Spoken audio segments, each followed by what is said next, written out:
My name is Rory, and I appreciate everybody tuning in. Have a very special guest on the line today. We've got Doc from Silver Doctors, the News Doctors, and SD Bullion. How you doing, Doc? I'm doing well, Rory. It's a pleasure to be with you today. Well, thank you. I really appreciate you coming on and taking the time to be with me. I really do. I want to just start off with the medallions and these really stunningly beautiful medallions that you are releasing. And if you don't mind, just introduce the audience to them. And I understand that the proofs are going to be accompanied with a certificate. Is that right? Yeah, exactly. It's the start of a collection. It's called the Heroes SD War Collection. The first coin is called D-Day. We're launching it on June 6th, on the 70th anniversary of the Normandy invasion, really to commemorate that.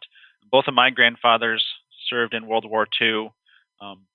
One in the 29th Infantry Division, was in from D-Day all the way through Germany till the end. He was the lead sniper in the 29th Infantry Division and was one of only I think 30 guys in his unit that made it back from the war. Wow. And, my other grandfather was in the Pacific Theater as he was a bombardier over in the Pacific Theater in Japan. So that's actually kind of humorously, it's where he met my grandmother. He got injured and she was his nurse. So he, falling in love with the caregiver. Right. Yep. But so, anyways, that was kind of we wanted to produce a coin really commemorating and as a tribute to the greatest generation, and then it kind of morphed into the Heroes series with the slogan "Don't let them die in vain," kind of tying it to today and with everything going on with our government today. That we really have a call as those who would be patriots living today to carry on the legacy that all of our heroes throughout history, beginning with the Revolutionary War times, have fought and died for. So really want to bring that home and tie it together with our current generation. And you're going to see that a lot more with the second coin revolution. But with the first one with D-Day, as you mentioned, with the certificates, we spent about 3 months researching and trying to obtain the information.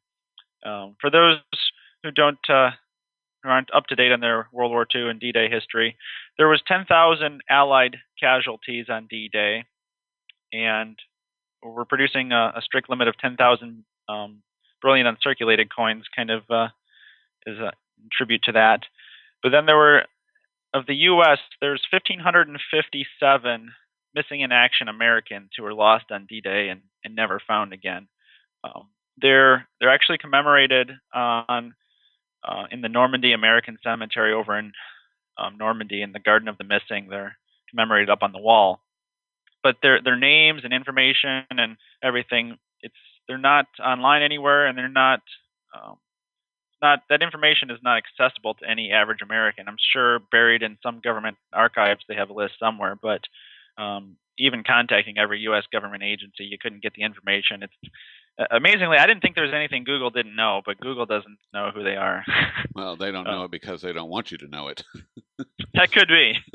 But so we actually obtained the information directly from Normandy, from the French who run the American monument over there, and so we were able to obtain all the information for those 1,557 missing in action lost Americans, their full names, their ranks, their units. We obtained their serial numbers. We didn't publish that, but their units, their states, as well as their decorations and honors earned in the war. And so we thought it would be really cool to individually honor each one of those missing in action Americans on the 70th anniversary of D-Day. So for the proof coins, we numbered the proofs to 1,557. Each one is individually numbered, and each one of those proofs is going to, on the certificate of authenticity, individually honors one of those missing in action Americans with all of their info, their names, ranks, their units that they're with, their home states that they're from, and their all their decorations. And so obviously all of them earned Purple Hearts, but quite a few of them have earned quite a few other honors and decorations as well. That's really cool. I mean, that is, and it's really beautiful, Doc, for you to dug into it that way, to be able to bring that home, to be able to bring them home. And they're gonna be available on June 6th. The sales will begin June 6th at midnight, 12 a.m. Eastern on Friday, June 6th. The coins should be shipping probably within a week to 10 days after that. We're recording this interview on Thursday the 29th. Yep. We're actually getting our sample coins in tomorrow, and once we approve them, they'll be produced the first couple of days of next week, the first week of June. So we expect to have them in about a week or two after June 6th, and by June 6th, the launch will have a hard shipping date confirmed. We hope to actually have them in right around June 6th if everything goes perfect. But okay. Do you have a price set on them at this point? The Brilliant Uncirculated coins are going to be $2.99 over spot. Okay. The proof coins currently we're pricing them in a tier discount. I think they start at one is $39 and it goes down to $33 or $34 if you buy 20. Okay. Okay. And the proofs also come. We had a special commemorative box made, and they'll come obviously in an airtight crystal case for display as well. The certificate. I mean, it sounds like you've done everything that you can to keep their memory alive and to, like I said, bring them home. So yeah, we're pretty excited about it. You should be. I'm sending my grandfather, who served in the 29th Infantry Division in Germany. He passed several years ago, but all the family members are going to get one in his honor. And the other grandfather just turned 90 this year, and he's still living in Wisconsin, so he'll be getting a few as well. I'd like to change gears now, if you don't mind, if you're okay with it. Not as happy and as upbeat. Which of the circling black swans do you see doing a 1-point landing first that are out there? There's so many, like you said. Which one can you pick one out? Have you got one on your radar? I mean, I think we'd be remiss to discuss the situation with Russia and China moving away from the dollar as reserve currency. I mean, just last week, Wednesday, their $400 billion 30-year deal with Gazprom, supplying gas to China, and that's a massive, massive deal. It's been over 10 years in the works. Hey, we give them a little incentive, and they can get it done in 2 months. Well, I really think that Obama just made everybody mad when he started pushing these sanctions. I mean, it started a couple of years ago when they flipped the switch over on the SWIFT system against Iran. That really kind of got under Putin's skin, and that really kind of jump started everything. And both of these sanctions the U.S. has shot themselves in the foot with the Iran SWIFT system. Yep. Number one, they pulled that out way too soon. If you're going to use really an economic war weapon like what that is, I mean, that's a weapon of war. Yes. Totally shutting them out of the SWIFT system. If you're going to use that, you really need to reserve that for a time when it would catch the enemy by surprise. Because in response to pulling that out of their tool chest a little bit early, in my opinion, in using it on Iran, you've seen Russia and China are in the works of developing an alternative payment system to the SWIFT. Yep. So if you really wanted to use that as a weapon, if you were smart, you would have waited till a crisis with China or Russia and pulled it out on them. But so the U.S. has definitely shot themselves in the foot with pulling that out on Iran. It's backfired with Iran just saying, okay, we'll move away from the dollar and we'll transact in gold, as well as the East working towards setting up their own payment exchange system. And then, as we've just been discussing, with these latest round of sanctions against Russia, which really have done absolutely nothing to Russia, and our politicians somehow think that there's nothing Russia can do in response to us, when in fact they probably have quite a few more damaging things they can do to us in response to sanctions. And you're seeing that just simply by moving away from using our currency as the reserves. I mean, that's going to do a lot more damage to the U.S. than any sanctions against 10 or 15 Russian bureaucrats going to do against Russia. Yes. Well, I mean, there's $400 billion that we know is already, that's gone. That's taken out of the system. And you've seen Russia unloading their treasury positions really over the last 45 days as well. Yep. Expect that to continue. Yeah, I don't really think that that's gonna change at all. As a matter of fact, I think that it's only going to increase, and I think that China is backdooring them somehow. I mean, as far as those Belgium purchases, I mean, I know that speculation is, or the last I heard, that speculation was that it was the Federal Reserve. It's pretty clear that it was the Federal Reserve. You're not going to find proof because it's money laundering, and unless you're, that's the whole point of running it through Euroclear and through Belgium. But it was the Fed, and the numbers almost exactly line up to the amount of treasuries that Russia was unloading. So unless you want to collapse the treasury market, the Fed had to come up with a buyer for them, and there wasn't any buyers to be found, so they had to launder money through Euroclear and through Belgium and buy them up themselves. Do you think that maybe the civil war, which is what's going on in Ukraine, in my opinion, do you think that that's going to escalate?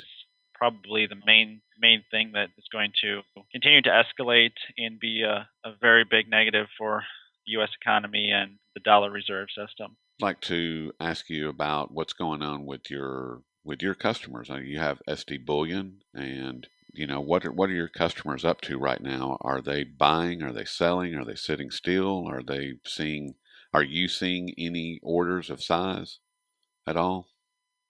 Nobody's selling anything. We've got a few inquiries. Nobody's selling anything right now. And you can particularly see that in 90% silver, which, as you know, hasn't been made or produced since 1964. So there's no new supply coming on the market, meaning that it's not being, for example, Silver Eagles or Silver Maples. The mines are mining silver. They sell it to the Sunshine Mint. Sunshine Mint mints the blanks. They ship them off to the U.S. Mint, and then they produce fresh new silver.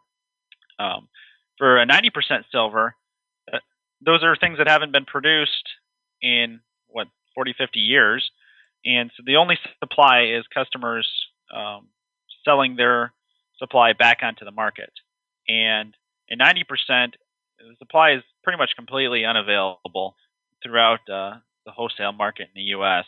The wholesalers who have it, premiums have probably risen $1 in the last month, $1 an ounce. Wow. It's on a couple of week delay. I shared a story a week or two ago on our Metals and Markets show that a trader called up one of the wholesale suppliers that we usually purchase 90% from, inquiring about purchasing from, and it was put on hold while they ran some quarters through the machine to see if they could come up with 500 face value, like 357 ounces. Wow. And this is one of the largest wholesalers in the U.S. So there's just no supply of 90%. And again, that's just indicative that we don't have any sellers in the market right now. So just so that I am clear, you said that they put him on hold while they actually counted out to see if they could fill his order. See if they could come up, to see if they can come up with 2,000 quarters. That's tight. That is tight. Now on the new mint products like Silver Eagles and Silver Maples, the demand is strong, but currently we don't have a shortage as the mints are being able to keep up with demand currently. Now that could change quickly here with Wednesday and Thursday, silver breaking down below 19. Thursday morning here it traded, I think as low as about 1877. It's currently back closing in on 19, but just a little bit below it. And gold down close to 1250, and demand has exploded.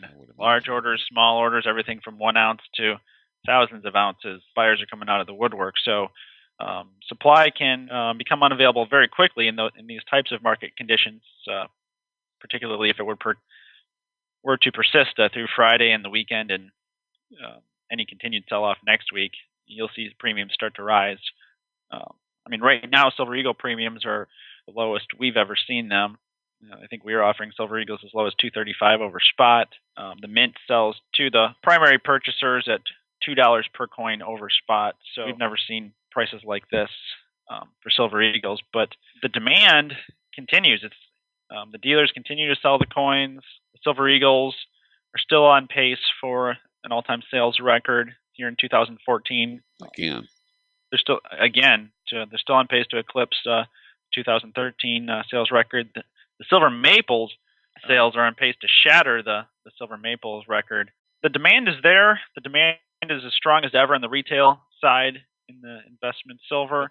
You're not seeing the premiums that you did a year or two ago because the mints currently are able to keep up with the demand.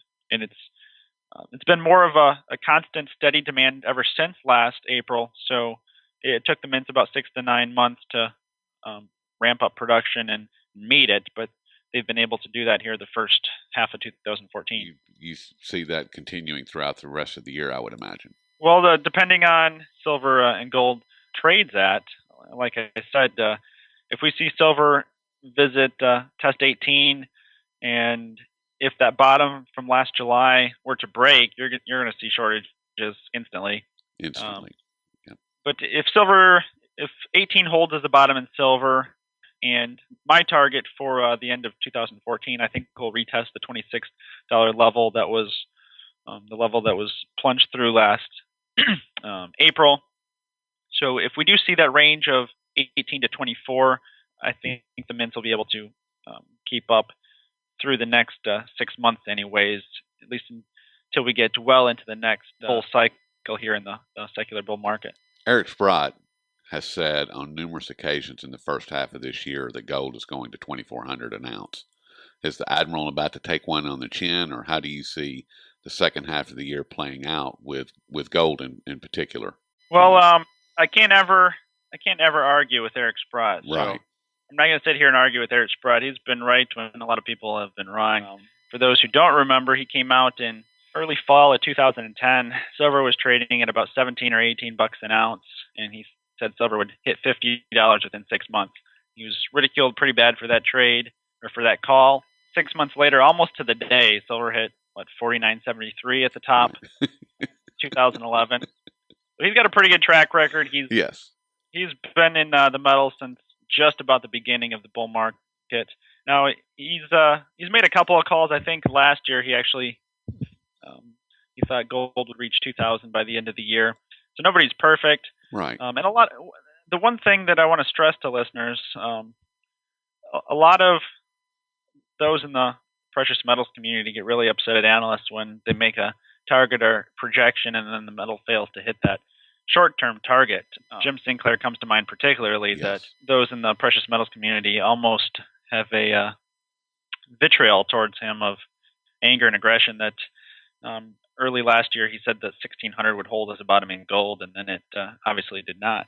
I mean, the short-term perspective, any human, unless you have a sports almanac like in Back to the Future, unless you have a metals almanac for the year 2015 and 2014, the short term, you're going to be wrong every once in a while. But the important thing is having a big picture, long-term perspective, fundamental value. I think both Jim Sinclair, Eric Sprott, and I would all, you and yourself, Rory, would agree that gold and silver remain undervalued fundamentally from a long-term perspective.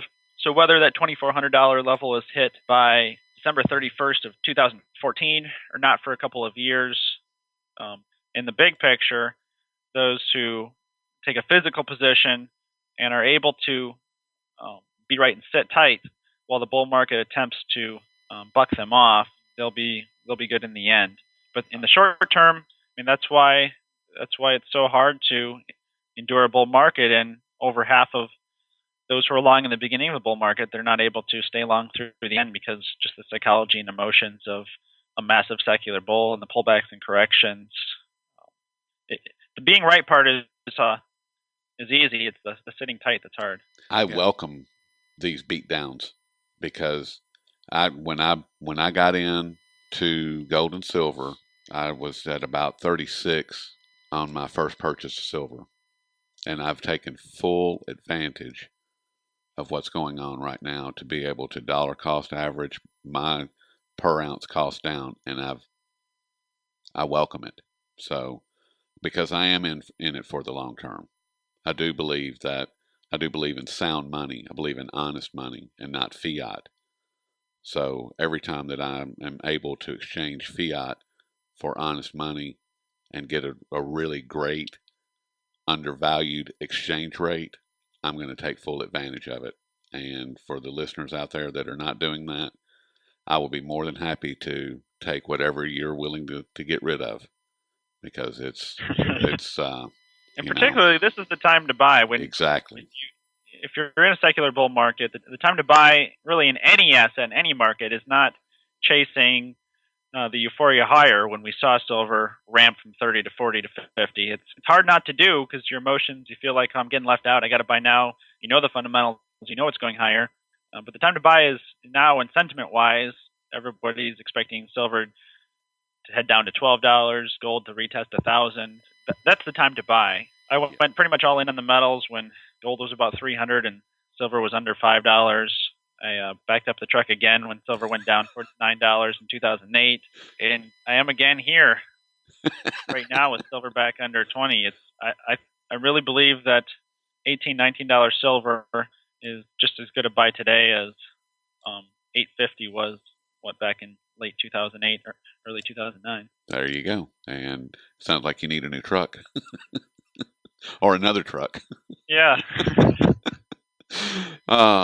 With all the metals manipulation news that's been going, globally really for the past couple of weeks, by the bullion banks. I mean, Barclays was fined on May 23rd for price manipulation.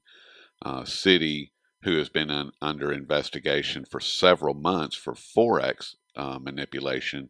How do you think that we're going to get to $2,400 gold by year's end? Because I don't really see the Rothschilds just throwing their hands in the air and surrendering. I mean, I don't. But I think that we're going to get there. I really do. I just am curious as to how you see the manipulation impacting what's going on with the pricing mechanisms. I mean, obviously, if we had an end to the manipulation or default in COMEX or something like that, we'd see gold at 2,400 and beyond overnight, much less at the end of the year. If they're able to continue the status quo as is, the bullion banks throughout the end of the year, I guess to answer your question, how are we going to get to 2,400? I mean, gold really first has a major battle resistance-wise at 1,600, as that was such strong support previously. And barring a COMEX default type market event or China coming out and announcing that they have 35,000 tons of gold reserves or something like that. Barring that, it's going to take gold a while to work its way. I mean, obviously right now it has $300 to move just to work its way back up to 1,600. And once it reaches that level, it's going to take a little while to work through that, what was significant support and will now likely turn into resistance. So barring an unforeseen black swan in the precious metals market, it's going to take gold a little while to work through that 1,600. But once 1,600 is then taken out, the metal will move pretty quickly, I believe, back towards the all-time nominal highs of, I think, 1915, 1920, set right after the U.S. downgrade in, 2011, I believe. And once that's taken out and there's no limit, sure, gold can run very quickly to 2,400. So it's hard to put an exact timeline on it. Yeah. And again, I'm not going to argue with Eric Sprott, but barring a black swan event in the metals, I think it's likely to take longer than 6 months to work through that resistance at 1,600 and move back to a new record high, and really would be almost a double of current prices. Well, see, I think that the COMEX, its days are numbered. I really do. And when I was speaking with Dave Cransford the other day, he was telling me he was having a conversation with Stephen Lieb, and he was saying that China is actually, it cost China $2,500 an ounce to dig it out of the ground. And you know that as a business person that you're not going to pay double the amount for any product, I don't care what it is, to produce it if you don't see that at some point and fairly soon that you're going to recoup that loss. And I tend to agree with that. And I agree with you and Eric Sprott, obviously. I think that we can make it by the end of this year. I really do. I think that certainly we can, particularly with the shortage worldwide in physical gold bullion. Really, all the vaults in the West are empty or nearly empty. You're seeing dirty gold turn up at the Swiss refiners, which continue to run it 24/7, 365 days a year, and that's all heading to Shanghai and to China. Certainly you have the potential with the building and impending physical supply shortage, as the bullion banks really don't have much else left to raid. They don't have much less physical gold left to raid anywhere. Do you think that the East is setting themselves up to become the new pricing mechanism? I mean, as far as, you've got the Shanghai Gold Exchange, you've got Jim Sinclair's, Singapore Metals Exchange, you've got Russia coming in with a physical gold market, you've got Dubai that's a huge gold market, physical once again, and not to forget India. The writing's on the wall for anyone who wants to see it, that the center for gold is heading east. And even the guys at the CME have finally taken notice.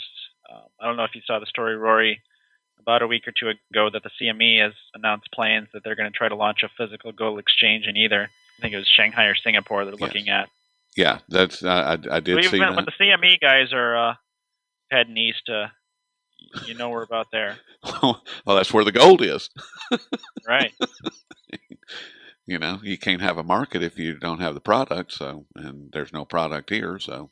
Nor I contend that the gold and silver fix at this point doesn't play a role at all in setting the price, because you have, round the clock electronic funds or electronic futures contracts for both gold and silver. You've got naked shorting going on, high frequency trading, and basically complete control of the futures market by the bullion banks. And what role, if any, does the gold and silver fix play in the setting of the price for either of the metals? I mean, does it even matter that it's going away in mid-August? It won't matter as far as the manipulation. Manipulation can continue without it. It does have a role. If you look back historically, just a price chart of gold and silver at the fix versus the average price traded throughout the rest of the day, and on the Asian market, it's a pretty nice little spike down into the London fix. So it does play a role, but certainly the manipulation does not depend on the fix. It's not the only place that the metals are manipulated. We commonly see massive amounts of contracts dumped on the COMEX Open, dumped really on the London Market Open, and really the shift of pattern there. But it's pretty clear, looking at charts, watching the futures volume, watching the bids flash, that the London fix is not the only time. Do you think that it going away in August? Do you think does it really mean anything? I think if anything, as far as the manipulation, probably not. I think if anything, you may see it affect premiums on physical investment silver products slightly, because the fix is used by all of the big players in the physical silver industry to settle trades. Okay. So without that liquidity, and basically having to hedge live on futures contracts versus just use the daily fix, that could affect physical spreads, which then gets passed down to the customer in premiums. So I don't expect it being a lot, but that could be one implication I see of the loss of the fix. Okay. So like when the mint sells to the primary dealers, They Right. use The the mint fix. sells to the primary dealers, and they sell on the fix. Okay. So they don't have to worry about any spreads and hedging in and out. They're going to have to start doing that. That adds cost. That adds cost to the product, which ultimately gets passed down to the consumer. Right. Now you have market risk of in and out of making that big purchase. Now, I want to touch on the miners, if we could. And base metal mining operations capture silver as a byproduct, so their cost per ounce is much different than a primary silver mining operation. A base metal miner can produce as much silver at a profit as they can find. Is this where the current flow of silver, in your opinion, Doc, is this where the current flow of silver is coming from? And if so, is this sustainable much longer? I mean, it is a byproduct. Yeah, that is where you're talking about the non-primary silver mines. Like you said, it's a byproduct, so it really is more dependent on the overall market situation in general. And if we do see the economy continue to roll over and collapse into the fall here, and base metal prices tank, then you'll see production down on silver just as a byproduct on it. Now, on the primary silver mines, they're all in trouble right now with silver under 20. Just last year in 2013, that if you combine the top 12 primary silver miners, they all suffered net income losses, and it was, I think, 1.7 billion if you combine the 12 primary silver miners. So that's with silver at $20 an ounce. So that's not sustainable over the long term. So either they start to draw down production, cut back on costs. Some of them may go off the board. Any of those things decrease the supply from the primary miners. SRS Rocco had put out that report just a few days ago about the primary silver miners and their cost production, or their cost of production. And it seems like we're set up for a wave of shutdowns. I mean, that just because you can't lose that kind of money, can't lose collectively $1.5 billion in a year. I mean, is it possible for these mining operations to hedge? I mean, they've had to have hedged for the past 2.5 years. I mean, do you think that they're going to be able to continue that for very much longer? I mean, how are they staying afloat at this point, do you think? Yeah, I mean, each company is a different story, but I mean, you have to reduce costs various different ways, whether it's shutting down different of your mines. Lots of them are laying off workers, and they're using temp workers rather than their traditional employees. It's like the rest of the U.S. economy, that shifting to a temp workforce that you don't have to pay benefits and retirement and a pension and health insurance and all that. You just have a temporary worker who use them for the season and then let them go their way. So you're seeing that really infest the mining sector, as you are throughout the rest of the retail U.S. as well. Obviously going off the board as well. But all those things overall decrease production of the metal, which is going to impact supply. Exactly. And decreases supply, and unless it's offset by either recycling, customer sales, or a big ramp in the base metals that produce silver as a byproduct, big takedown from global supply. I don't see that happening. I see it sliding off the cliff. But that's just what I see. Doc, I certainly appreciate all your time today, and I look forward to speaking with you again soon. Thank you so much. All right, thanks, Rory. All the best.